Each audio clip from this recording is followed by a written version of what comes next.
My name is Maria, and I'm a convert Muslim. I am a Muslim from 2013, Alhamdulillah. MashaAllah.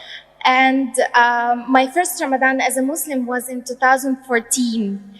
And that Ramadan, I was jobless and I was sharing a small room with my friend. I had no money, I had no family here, I had basically nothing.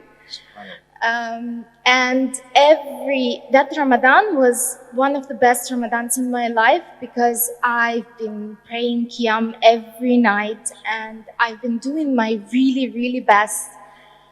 And the next Ramadan in 2015, I had a very well-paid job.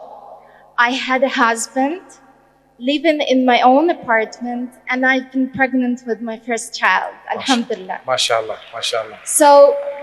So what I want to say is that if you're not making dua for what you want, if you're not waking up for Qiyam, then you don't want it enough.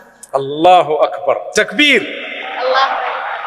The sister is saying to us that if you desperately want something and you are not getting up for Qiyam, Qiyam is the prayer just before Fajr, the late night prayer, right? It's voluntary, but it has power. She says it means you don't want it enough.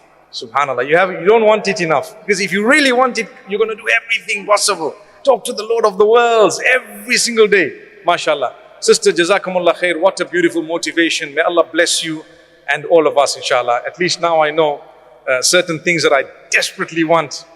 Thank you for the tip. Barakallah feekum.